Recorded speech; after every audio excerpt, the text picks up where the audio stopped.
Number 2 Celtics vs. Number 3 76ers, Boston leads 3-0. The Celtics needed overtime in Game 3, but their big plays down the stretch allowed them to take a 3-0 series lead over Philadelphia. Despite making a number of mistakes at the end of regulation and in overtime, the Sixers had multiple chances to win Game 3.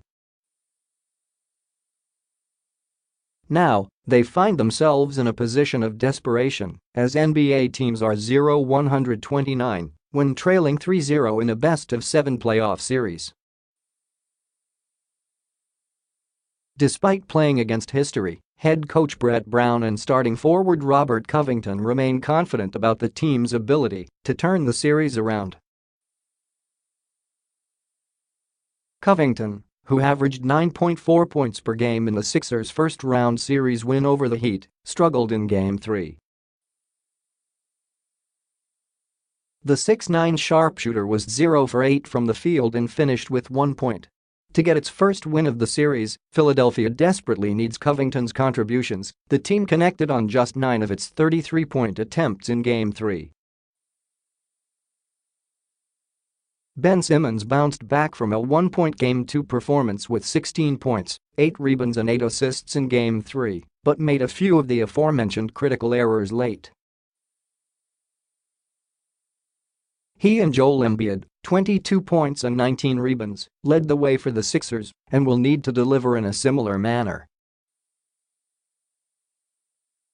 Expect Embiid to come out with increased aggression with aims to get to the free throw line.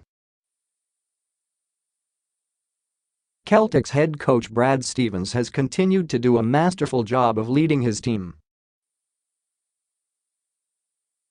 Boston's execution of Stevens' game plan down the stretch in Game 3 proved to be the difference. On the floor, All-Star Al Horford has led the way for the Celtics this series. In Game 3, Horford hit the go-ahead layup with 5 seconds remaining in overtime, stole an errant pass on the next play, and sank both free throws when he was intentionally fouled. The 10-year veteran is averaging 17.3 points, 8.3 rebounds and 3.7 assists in the series.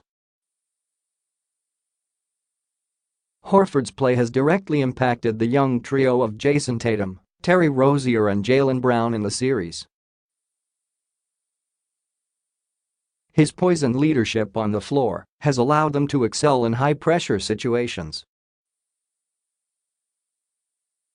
A Boston sweep is dependent on the scoring efforts of Tatum, Rozier and Brown in Game 4. Number 1 Raptors vs. Number 4 Cavaliers, Cleveland leads 3-0. After LeBron James' buzzer-beating floater gave Cleveland a 3-0 series lead over the Raptors, the Cavs will look to advance to the Eastern Conference Finals for a fourth consecutive season. Cleveland led by as many as 17 in Game 3, but the Raptors showed great resolve in staging a comeback and tying the game late. James' game winner was a demoralizing blow to a valiant team effort.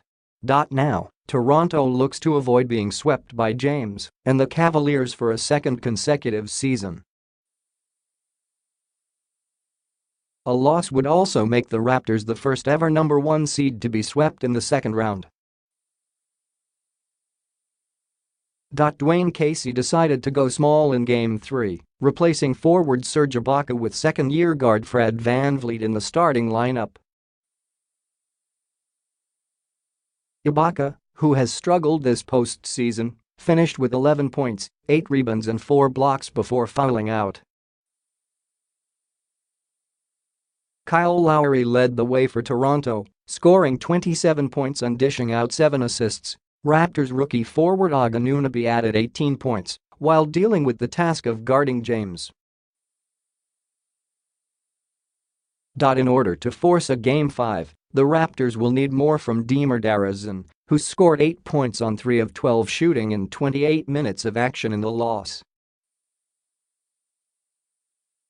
James' excellence has been on display throughout this postseason, and Game 3 was a continuation of the trend. The three-time Finals MVP finished with 38 points, 7 assists, 6 rebounds and 3 steals in the win. Cleveland also benefited from the contributions of Jeff Green, 11 points, George Hill, 12 points, Kyle Korver, 18 points, and Kevin Love, 21 points and 16 rebounds. Love has seemingly returned to form, averaging 19.7 points and 13.3 rebounds this series, after posting averages of 11.4 points and 9.3 rebounds in the first round. He and J.R. Smith, who did not score in Game 3, will be the keys to a Cavaliers sweep.